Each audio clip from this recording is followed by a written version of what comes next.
నంద్యాల అసెంబ్లీకి నేను నామినేషన్ వేయడం జరిగింది. అంటే ఇంకేముంది, ప్రచారం కూడా మీకు తెలుసు. నిన్న మార్నింగ్ నుంచి స్టార్ట్ చేసినాము. ఎస్పీ రెడ్డి గారి నామినేషన్తో స్టార్ట్ చేసినాము. ఆ ర్యాలీ ఎంత బాగా జరిగింది, స్వచ్ఛందంగా ఎంత భారీగా జరిగిందో మీకు తెలుసు.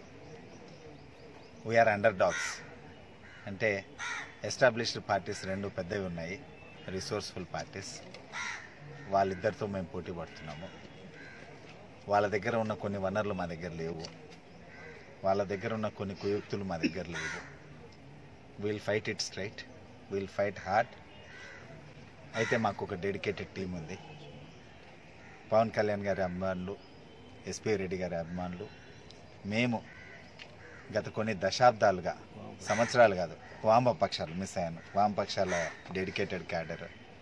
మేము కొన్ని దశాబ్దాలుగా, బీఎస్పీ కొన్ని దశాబ్దాలుగా, సంవత్సరాలు కూడా కాదు, చేస్తున్న మంచి పనులు, చేయబోయే మంచి పనులు, ఇవన్నీ దృష్టిలో పెట్టుకొని మేము తప్పకుండా గెలుస్తాము అనేది మా పూర్తి నమ్మకం.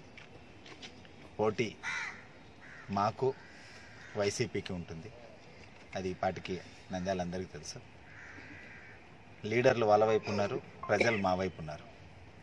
వైసీపీకి మాకు ఉన్న డిఫరెన్స్ ఏమంటే, వాళ్ళు రోజు కొందరిని కండువాలు కప్పి లీడర్లను, సెకండ్ క్యాడర్ వాళ్ళందరినీ తీసుకుంటున్నారు. మేము అది ఆ ప్రయత్నం కూడా చేయట్లేదు. ఒకరు చెప్తే 10 మంది వేసే పరిస్థితి ఇప్పుడు లేదు. ప్రతి ఒక్కరూ వాళ్ళ సొంత విచక్షణ వాడి ఎవరైతే కరెక్ట్, ఏ పార్టీది అయితే బాగుంది మేనిఫెస్టో, ఏ అభ్యర్థిది అయితే బాగుంది అనేది ఎవరికి వాళ్ళు ఆలోచించుకుంటున్నారు. సో లీడర్స్ ఒక విధంగా నేను అనుకోవడం ఇట్స్ ఎ మిస్టేక్. అవన్నీ ఏం స్వచ్ఛందంగా జరుగుతున్నాయి కాదు, ప్రలోభాలకు లొంగే జరుగుతున్నాయి. మేము మాది ప్రజల దగ్గరికి డైరెక్ట్గా వెళ్తాము, మా విజ్ఞప్తి ప్రజల దగ్గరికి డైరెక్ట్గా తీసుకెళ్తాము. బ్రహ్మాండంగా చేసింది, ఎవ్వరు కాదనరు. అయితే వాళ్ళు అభ్యర్థి విషయంలో పొరపాటు చేస్తున్నారు.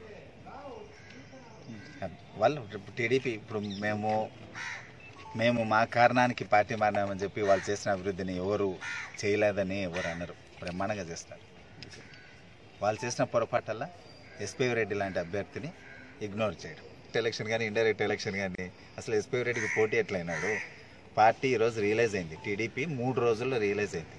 ఎస్పీ రెడ్డి అనే వ్యక్తిని పోగొట్టుకోవడము ఎంత నష్టం అనేది నేను చెప్పడం అసలు మీకే తెలుసు. పోయి ప్రజల్లో అడిగితే మీకు తెలుసు, వ్యక్తిగతంగా కూడా తెలుసు. వాళ్ళు చేసిన పొరపాటు వాళ్ళకి అర్థమయ్యి ఈరోజు సహకరించాలి. ఏం అవసరం లేదు మా సహకారం. సర్వేలో నెంబర్ 1 ఉండారు కదా, 30,000తో గెలుస్తారు కదా, ఇంకేం ఎస్పీ రెడ్డి ఎందుకు కావాలా? తాజా సమాచారం కోసం దర్బా టీవీని సబ్స్క్రైబ్ చేసుకోండి. ఇక్కడ ఉన్న ఎర్ర బటన్ ప్రెస్ చేయండి.